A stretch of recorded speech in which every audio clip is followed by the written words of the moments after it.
Hello friends, હું ભાવના ચાવડા મારી રસોઈની ચેનલમાં તમારું સ્વાગત કરું છું. આજે હું તમારી સાથે શ્રીખંડની રેસીપી શેર કરીશ. હવે ગરમીઓની સિઝન ચાલુ થઈ ગઈ છે એટલે આપણે ઘરમાંથી બનાવેલો શ્રીખંડ ટ્રાય કરીએ. તો ચાલો તમને એની રેસીપી બતાવી દઉં. 500 દૂધ છે. હવે એને મેં જમાઈને રાખેલું છે. હવે આગળની પ્રોસેસ કરીએ. મેં એક આ કોટનનું કપડું લીધેલું છે. નીચે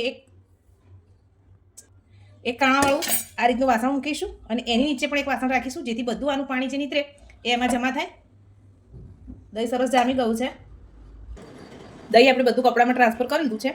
હવે આ રીતે એની પોટલી બાંધી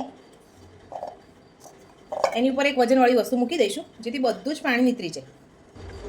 આ રીતે આપણે ઉપર ખાણી મૂકી દીધેલી છે, જેથી બધું પાણી નીચે નીતરી જાય.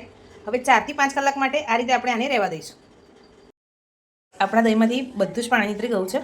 હવે આને આ રીતે જાળીમાં જ રાખીને 1 થી 2 કલાક ફ્રીજમાં રાખી દઈશું, જેથી આપણું દહીં એ રીતે ખાટું ના થઈ જાય. ફ્રેન્ડ્સ, આપણા દહીંમાંથી બધું પાણી નીતરી ગયું છે. હવે એ મઠ્ઠાને આપણે બાઉલમાં કાઢી લીધેલો છે. તમે જોઈ શકો છો બધું પાણી સરસ નીતરી ગયું છે.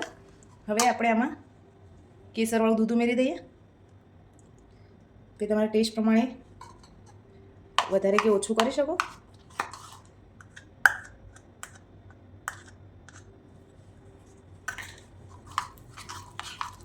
સરસ મિક્સ કરી લઈએ. બધું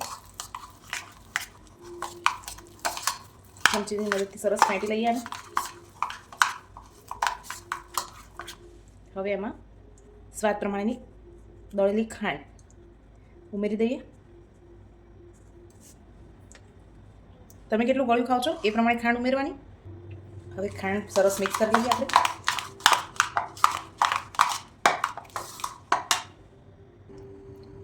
આપણું ખાંડ સરસ મઠ્ઠામાં મિક્સ થઈ ગઈ છે. હવે આપણે આમાં ડ્રાયફ્રૂટ્સ ઉમેરી દઈશું. આમાં મેં કાજુ અને બદામ છીણીને લીધેલા છે. તમને જે ઘરમાં જે પ્રમાણે ખાતા હોય એ પ્રમાણે એડ કરવા. હવે બધું સરસ મિક્સ કરી અને સર્વિંગ બાઉલમાં કાઢી લઈએ. તૈયાર છે આપણો હોમમેડ શ્રીખંડ. ડેરીમાં મળે છે એવો જ ટેસ્ટ આવશે. મારી આ રેસીપી ગમી હોય તો લાઈક કરજો, શેર કરજો, સબસ્ક્રાઈબ કરજો અને મને કમેન્ટ કરવાનું ભૂલતા નહીં. Thank you.